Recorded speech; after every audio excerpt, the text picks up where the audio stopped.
Imagine you've been blind your entire life. Complete darkness.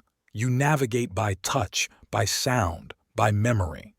This is all you've ever known, so you don't feel sorry for yourself. You've built a life.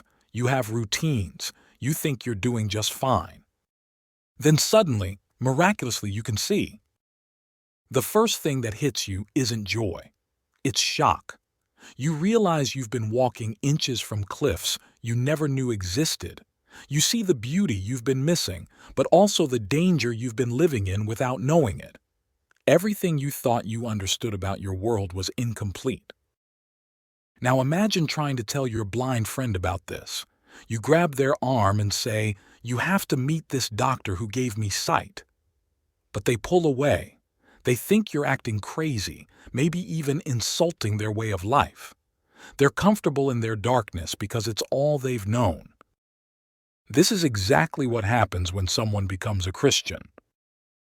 I'm not here to convert you. I'm here to help you understand why that Christian friend, family member, or coworker can't seem to stop talking about Jesus, why they keep inviting you to church, why they get this urgent tone when spiritual topics come up.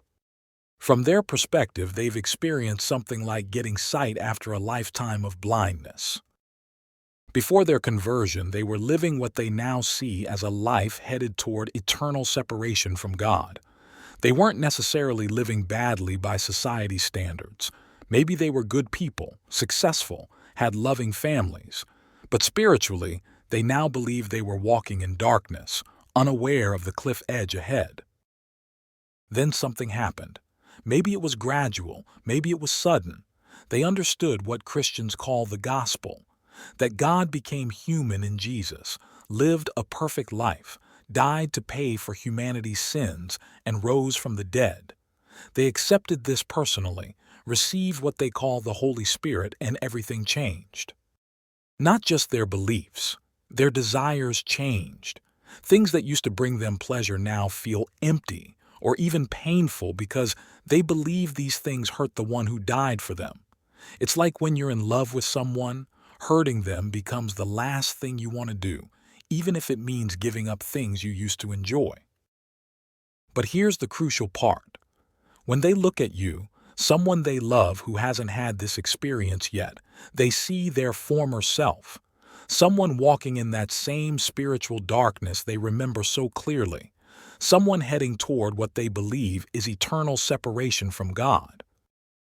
Put yourself in their shoes for a moment. If you genuinely believed, with every fiber of your being, that someone you loved was walking toward a cliff in the dark, wouldn't you try to warn them? Even if they couldn't see the danger?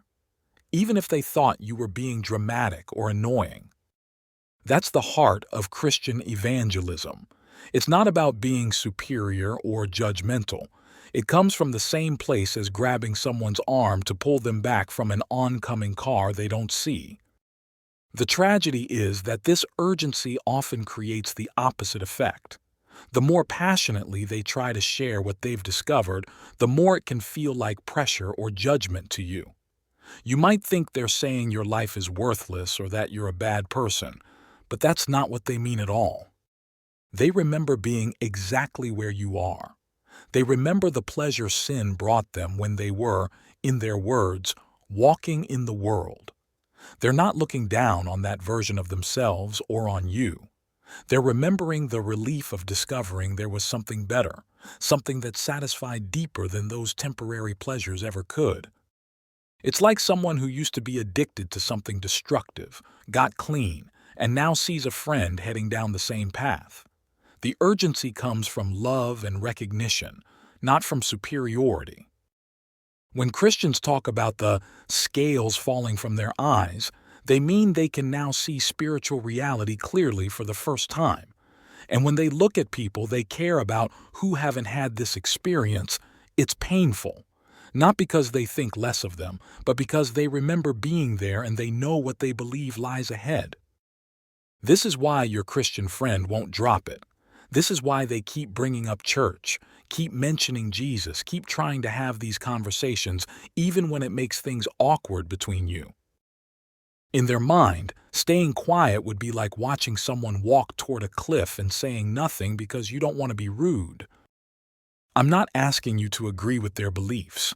I'm just hoping this helps you understand that their persistence comes from a place of genuine love and concern, not from judgment or a sense of superiority. The next time a Christian in your life brings up faith, remember this: they're not trying to fix what they think is wrong with you. They're trying to share what they believe saved them. The urgency you hear in their voice, that's not frustration with you. That's the desperation of someone who's found the exit door in a burning building and is trying to show others the way out. You may not see the fire they see. You may not believe the building is burning. But now, you know why they can't just walk away and leave you there. Understanding this motivation might not change what you believe, but it might change how you receive their words. Because at the end of the day, their message comes down to this: I was lost, and now I'm found. I was blind, and now I see. And I love you too much to pretend that doesn't matter.